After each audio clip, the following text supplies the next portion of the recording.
Thank you. Welcome, Dr. Willis. Thank you. Thank you, Matthew. Good morning, supervisors. Good morning, community. I want to start by just acknowledging um, all the speakers that have come thus far, and and just begin by saying that we welcome public dialogue. I think at all stages of our process, recognizing that the best solutions for us are derived from wide input and honest input as part of the way we approach well-being and public health in Marin County. And these are not, obviously the COVID-19 pandemic has been just an unprecedented challenge for us across society and within public health. And I want to acknowledge the loss of lives and livelihoods that we've experienced thus far. And also want to acknowledge that we are emerging into a better place and things are getting better. And I'll summarize that with some of our numbers. Can I have the next slide, please, Al? And just wanted to ground us again in just the real life experience of this pandemic for us. This is Lucio Gonzalez. Lucio was our first case of COVID-19 in Marin County and also our first death. Lucio was infected while on a cruise with his family. This is his granddaughter on a Grand Princess cruise ship. And just to acknowledge that as we go through the numbers, for every single number there's a person behind that number and a life and a grandparent, a brother, a sister, a father, a mother. And this is a real, we have 185 deaths or 183 deaths now so far in Marin County from COVID-19. That's one between every 2 to 3 days since the beginning of the pandemic, just for our residents. Next slide, please. So these are the numbers, almost 12,000 cases so far among Marin County residents, 77 active in our community now, 183 deaths, approaching 500,000 tests and 183,000 who have been vaccinated. Next slide, please. This is our epidemic curve, just looking from the beginning of 2021, and we're seeing, the rapid decline and then that longer taper. We are still seeing gradual declines in cases. Our adjusted case rate as of today is 2.1. We need to be beneath 2 to advance into the yellow tier. So we are still in the orange tier. Our total case rate, unadjusted case rate, is 2.4. So that corresponds to about 6 to 7 cases per day now on average. But because we're doing less testing, because we have a lot higher vaccination rates, that adjustment factor that is actually used to determine the tier status is not quite as generous. And so we end up with an adjusted case rate of 2.1. Next slide, please. This is our progress regarding hospitalizations and deaths. Currently 3 in the hospital, 1 in the ICU with COVID-19 in Marin County. Next slide, please. Now I'll get into our vaccination progress. As you know, we have opened up eligibility for vaccine following the CDC's recommendation, and then the Western States Scientific Review Committee echoing that recommendation, following the FDA's emergency use authorization to open it up to 12 to 15-year-olds. So that has increased the number of people who are eligible to be vaccinated in Marin County. And so our percent among those eligible has dropped a little bit because it used to be 16 plus, now it's 12 to 15-year-olds, and we're still making our way through that new cohort of residents who are now eligible. So now it's 82% of all of our residents who are eligible have been vaccinated with at least 1 dose, and 70% have completed the series with 2 doses. Next slide, please. And that still places Marin County as the most highly vaccinated county in the state for completing both doses. Next slide, please. I wanted to just offer this as a sign of the impact of vaccinations on mortality. In Marin County, 92% of our deaths have been among our residents age 65 or greater. This is why we focused in our early vaccination rollout, focused so heavily on our older residents. If you remember, we were focusing on the 75 plus when we had the very limited supply, and then we moved to 65 plus.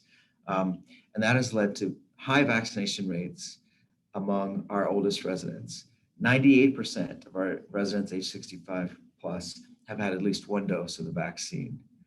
At the same time, I'm happy to say that as of today, it has been 1 month since we've had a death from COVID-19. So those 183 deaths all preceded April 17th. That's the last recorded death we've had in Marin. And that is attributable, in my mind, based on the evidence, to the impact of the vaccine, because we know the vaccine is highly effective at preventing severe illness and death. And we see evidence for that in our own numbers. Next slide, please. And this is another way of thinking about our goal of reaching community immunity through vaccination. So on the left there, you see a representation of our entire population in the little people. And it's what this shows is what it looks like to have 54% of our residents are fully immunized. So stepping back, we have made a lot of progress with vaccinations. 82% of those who are eligible are vaccinated. But because we've been moving so quickly, there's a large number, tens of thousands of our residents who have had one dose, but are not fully immune yet because they haven't had that second dose or haven't had the 2 weeks after that second dose to develop full immunity. So only 54% of our residents are actually fully protected through vaccination, meaning 46% are still susceptible. So we are still vulnerable to outbreaks based on that. Our goal, the CDC and other expert epidemiologists suggest that herd immunity or community immunity for COVID-19, while it's not exactly clear what that number is, it's likely to be between 70 to 80%. So we'll say it's 75%. For us to get to 75% of our residents being fully immunized, we need to have 90% of those who are eligible to be vaccinated, because our residents age 0 to 11 years are not yet able to be vaccinated because there's no emergency use authorization for that age group. So we need 90% of those who are eligible to be vaccinated to have 75% of the entire population vaccinated. And that's the goal for us. And so that's over the next few weeks, we'll really be pushing to try and reach that full 90% among the eligible. Next slide, please. Another important principle when we think about community immunity is that, as you see on the left there, it's not that we actually have groups of individuals who are unvaccinated. So the vaccinated and the unvaccinated are actually, traveling in different groups. So what we see is that, and it was, I think, reflected in some of the earlier calls, that when we have groups of individuals who remain unvaccinated and remain connected in social networks, those groups themselves are at higher risk for outbreaks and clusters. And so what I've referenced on the left here is a more accurate graphic depiction of the way vaccinations are distributed within our community, where you have people in those darker colors who are represented as unvaccinated would have more interactions between each other and more likelihood of transmission. So we really need to get higher rates of vaccination into every community, into every group, and that's been key to our strategy and will be ongoing. Next, please. So this is just one of our graphics that our team has made up that emphasizes that immunity reflects immunity, that unity, the concept of unity is part of immunity, and we're trying to gain that collective protection that would benefit all of us by reaching that 90% among those who are eligible. Next slide, please. So getting into vaccinating Marin students, we, as you know, on April 15th, the state opened eligibility to all age groups, and we began vaccinating our 16 to 18-year-olds. The Pfizer vaccine has been authorized by the FDA, by the CDC, by the Western States Scientific Advisory Group, and by California Public Health for us to use in our 12 to 18-year-olds. We have vaccinated 84% of our 16 to 18-year-olds. Last week on Wednesday, those authorizations came through and we began vaccinating on Thursday. Our 12 to 15-year-olds, there are about 14,000 in Marin County. Our goal is to vaccinate at least half by May 22nd. Again, these vaccines are by choice. So it's an educated choice that parents are making to choose to have their children in that age group vaccinated or adolescents. So far, we vaccinated approximately 4,500 of our residents aged 12 to 15 and are on track to reach that goal of half by Saturday. Next slide, please. These are the results of the Pfizer vaccine trial. I thought this is an opportune moment to just go back to look at the science that is informing this decision. The way the trials work, as we've talked about before, is that you take a certain number of people, you divide them into two. Some you give the vaccine, others you give a placebo. It's the same experience. So the placebo is actually a shot of saline solution. So the people in the studies themselves don't even know whether or not they're getting the vaccine or whether they're getting something that's not the vaccine. About 1,000 per group among the 12 to 15-year-olds. Among those that did not receive the vaccine who received the placebo, there are 18 cases of COVID-19. Among those that received the vaccine, there were 0 cases of COVID-19. And additionally, that's an efficacy of 100%. And then the antibody response, when looking at the blood antibody levels among those that were vaccinated, it's very similar to the antibody response experience for other age groups, and that their trials for children aged 6 months to 11 years are underway, potentially to be available for school reopenings in late summer or fall. Next slide, please. So here's why vaccinating adolescents is a priority for us. It's really in two levels. There's the matter of personal health, and then there's the matter of community health. So starting with personal health, we in clinical medicine, the Hippocratic Oath is an important organizer, and that is first to do no harm. So the first is the vaccine safe and effective? It is safe. And that's where we look at those clinical studies that I just described. And then also the tens of millions of people who have been vaccinated now over the past almost 6 months since the vaccines first became available in the United States. So we have accumulated under our belt now, again, tens of millions of occasions on which people have been vaccinated to verify that safety. And to some of the comments earlier, when we talk about safety, it is not zero risk. We're not expecting there to be zero adverse events. We know that nothing, if you go into a pharmacy and pick any product off of the shelf, over the counter or otherwise, there's no product that has zero risk associated with it. What we're talking about is a level of risk that is so small that the benefit far outweighs that risk. And that's what we're seeing now played out in real life through the past 5 months of vaccine rollout. It also prevents severe illness. Lower risk is not zero risk. So we know, yes, children are at lower risk of severe illness and death, but they are not at zero risk. About 1% of people who are hospitalized with COVID-19 are minors. We also know are seeing an increase in the variants, an increased proportion of children who are being hospitalized as potentially related to the variants and the way the variants actually behave differently in different age groups. And I'll share more about our experience with variants in Marin in a minute. Also concerned about the increasing awareness of long-term effects for people who become infected with COVID-19, who may not get severely ill or pass away, but do have chronic effects. And obviously that's a greater concern for children, that they might, having been infected, have a more chronic long-term harm.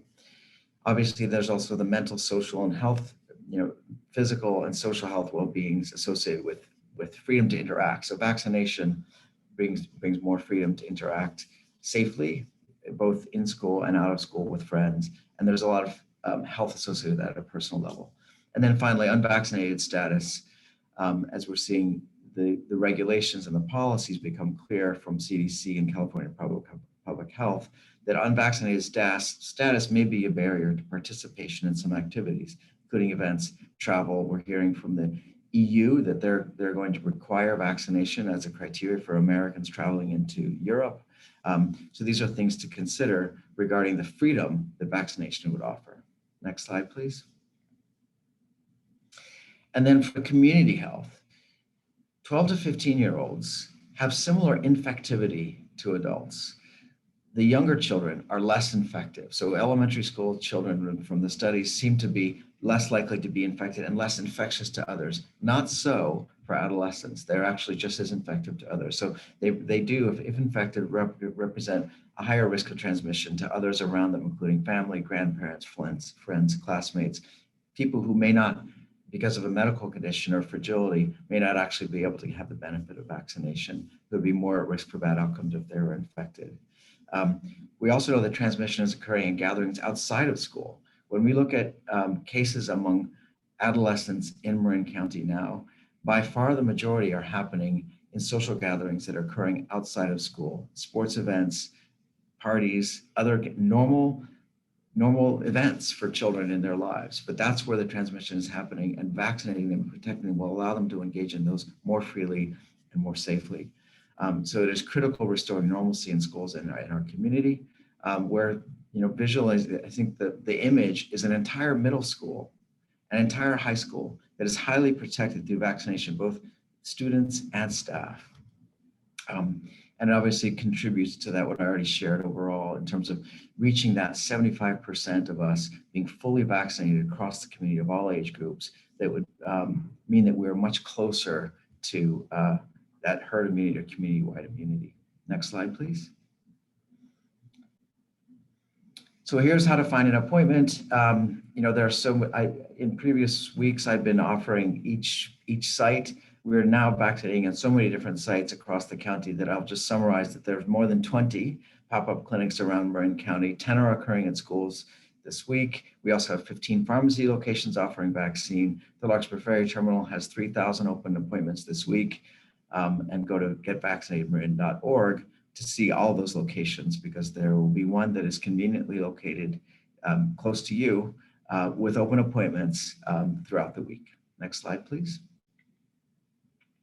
And this is just a screenshot of that, getvaccinatedmarin.org. If you go on, you can find there the tab to get a vaccine. If you click on that, it'll just bring up a menu of all of the different locations and their hours that you can select to make an appointment. Next slide, please. I want to briefly touch on the variants, because this is an emerging concern. We are obviously concerned that it's a global pandemic. We're seeing what's happening in India and other parts of the world. It invariably affects us. Marin County is not an island, and we are seeing an increased prevalence of variants in Marin. B117 variant, that's the so-called UK variant, is about 25% of those in Marin now. Most concerningly is the fourth one down, the B1617.2. That is the strain that is making its way across India very rapidly. It's really largely contributing to the surge in cases and the awful images of overwhelmed systems in India is the B1617. Over the past few weeks, that strain has become the primary variant of concern in Marin County. 35% of the variants of concern in Marin are the so-called India strain. So this is something we're watching very carefully. And then we have a strain from Peru, the C37, and P1, Brazil. So again, just reflecting the diversity and the global nature of this pandemic. Next slide, please. So summarize the variants. We're seeing an increasing diversity of variants. We're performing whole genome sequencing on at least 10% of our positive tests. We're fortunate to have laboratories that are now more able to process more samples, so we have a better sense, and we'll be following them very closely. I'm especially concerned about the B1617. We'll be watching that. And vaccination, most importantly, vaccination is our best defense against this emerging threat of the spread of variants within Marin, within the state, within the nation. So far, these variants that we're seeing in Marin County, the vaccination is effective against those variants. Next slide, please. Face covering. So this is news yesterday. The CDC had made an announcement, a surprise announcement, that people who are fully vaccinated need not cover their face, even indoors, need not practice physical distancing. We in Marin and California Public Health fortunately supported this position for the state as a whole. Do not feel we are quite ready for that. I shared that only 54% of us are fully immune. So California Department of Public Health has said there are going to be no change in the face covering guidance. So there's been some confusion around this. The simplest message is that there's no change. Marin County Public Health supports the California Public Health recommendation. On June 15th, we will adopt the CDC allowance for vaccinated individuals. And as I shared the data, we will be in a much better place on June 15th. We will be much more highly vaccinated as a community. We'll have much better protection, and we'll be in a much better place to be able to relax our facial covering guidance. Next, please. So in summary, we're continuing to make progress in our vaccinations. We are seeing a steady and gradual reduction in case counts. We're seeing increases in global variants locally in Marin. So we do remain vulnerable to outbreaks. Vaccinations remain the highest priority. There are same-day availability across the county, and there's no change yet in our face covering guidance. Next slide, please. Thank you. That concludes my presentation. Thank you,